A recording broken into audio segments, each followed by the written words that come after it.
It started as a honeymoon, and ended as one of the most haunting disappearances in recent history. Ryan and Emily Hart had been married for just 9 days when they vanished without a trace on Blackpine Island, a remote patch of land off the coast of Maine that locals still whisper about. What happened to them in those final hours has never been fully explained. But the clues left behind tell a story darker and stranger than anyone could have imagined. Ryan Hart was 29 years old, a civil engineer from Vermont. Quiet, methodical, the kind of guy who double-checked everything, from car locks to credit card statements. Emily was 27, an art teacher from Boston, full of light and energy. She loved sketching abandoned buildings, lighthouses, anything that had history to it. They met 4 years earlier on a hiking trip in New Hampshire, both got lost in a rainstorm and ended up sharing a shelter overnight with a group of strangers. Emily later told her friends, "I knew I'd marry him before the rain even stopped." They weren't flashy people. No luxury weddings, no tropical resorts. They wanted something simple. A quiet honeymoon, just the two of them, off the grid, as Emily put it. That's what led them to Blackpine Island. A speck on the map, barely 4 miles long, mostly forest, cliffs, and a handful of summer cabins. There's only one ferry that runs there, twice a day, weather permitting. It wasn't a vacation hotspot. But for Ryan and Emily, it was perfect. Peaceful. Private. They rented a small cottage on the north side of the island from an older couple, the Travers family, who owned a little marina and supplied the cabins with basics. Ryan booked it for 6 days. They planned to hike, sketch, take photos, and enjoy married life before heading back to reality. They arrived Tuesday morning, September 17, 2019. By Saturday morning, both were gone. The last confirmed sighting came Friday night around 8:45 p.m. A fisherman named Dale Watkins said he saw their cottage lights flicker off and on as he passed by on his boat. He waved, but no one waved back. He didn't think much of it.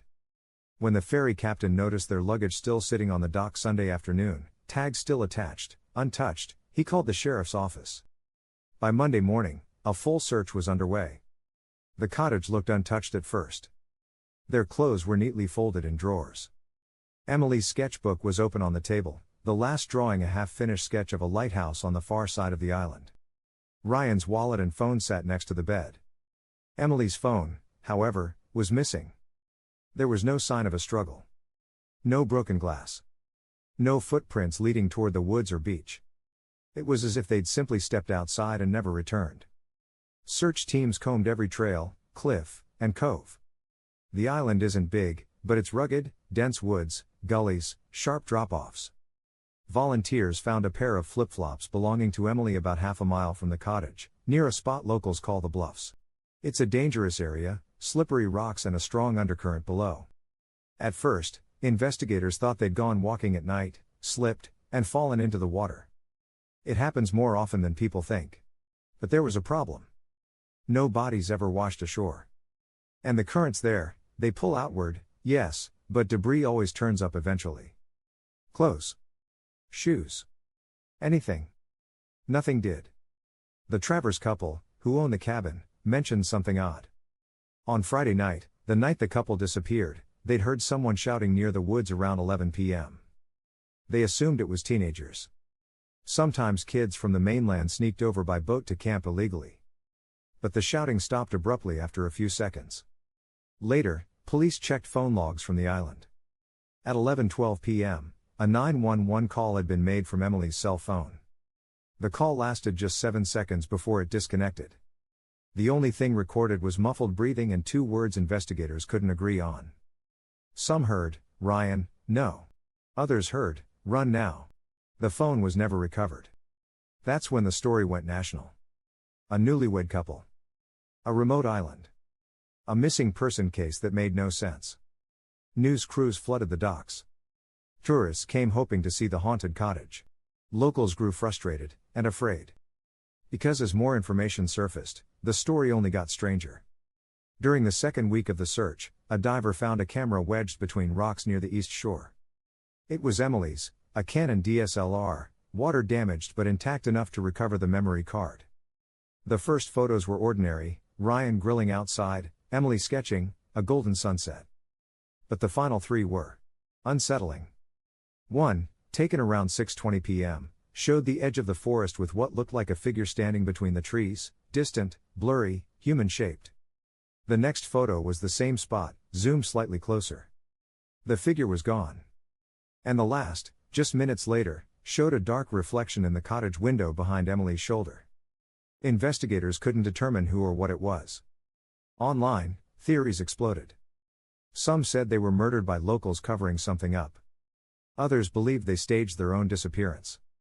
And then there were the darker theories, about the island itself. Blackpine has a long history of disappearances. Between 1940 and 1980, 5 separate cases were recorded: fishermen, hikers, a park ranger. Only one body was ever found, miles away, no cause of death determined. Locals say the island takes back what it wants. Just superstition, maybe. But everyone agrees, when the fog rolls in, you don't go near the cliffs. 3 months later, a private search team returned, funded by the families. They set up camp near the cottage. One night, around 2 a.m., one volunteer, Jim Carr, said he heard a woman's voice whisper his name outside his tent. He ran out with a flashlight. No one was there. But he found fresh footprints in the sand, small, barefoot, leading toward the water. They stopped halfway down the beach. When he tried to take a photo, his phone malfunctioned. The image came out corrupted.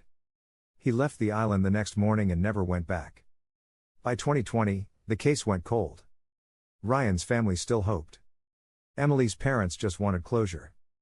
Then, in March, something new surfaced.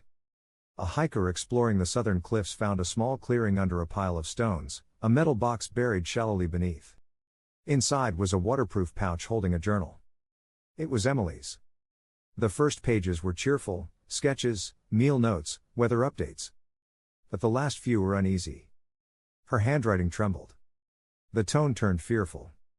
Ryan says he saw someone in the woods last night, watching the house. I thought it was just shadows, but he's sure. We checked this morning, no tracks. Another entry, September 19th, the lights keep flickering. We turned the power off, but they still flicker. Ryan's nervous. I try not to be. And the final line, scrawled alone at the bottom of a page, it's not the island, it's what's on it. The FBI confirmed the journal was genuine.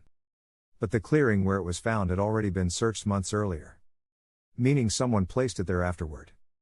Ryan's best friend later told reporters that Ryan mentioned the cottage generator looked tampered with, small cuts along the fuel line. That was the same day Emily photographed the figure in the woods. Every record showed only the couple and the Travers were on the island that week. The ferry manifest was clean. No extra passengers. Unless someone arrived quietly. By boat, under fog. In 2021, after a severe storm, a boot washed up on the North Shore, Ryan's size and brand, confirmed by family.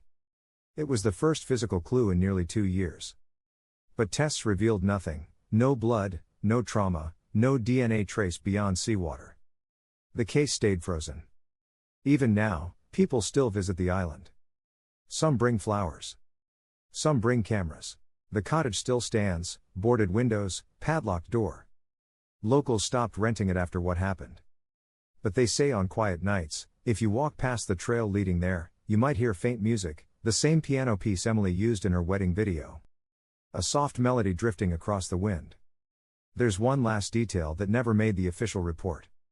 A retired deputy named Carl Jensen later said that when he first entered the cottage, the wall clock was stopped at exactly 11:12 p.m., the same time as the dropped 911 call.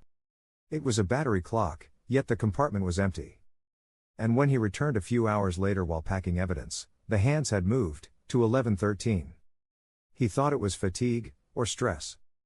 But he never went back to that island again. No bodies were ever found. No answers. Ryan and Emily Hart remain officially missing, presumed dead. Their families still hold a vigil every September 21st on the mainland shore, lighting 2 lanterns and setting them adrift toward Blackpine. And sometimes, as the lanterns drift and the fog thickens, people say they see 2 faint lights deep within the trees, like someone watching from the other side. Maybe it's imagination. Or maybe, as Emily wrote, it's not the island you should be afraid of. It's what's on it.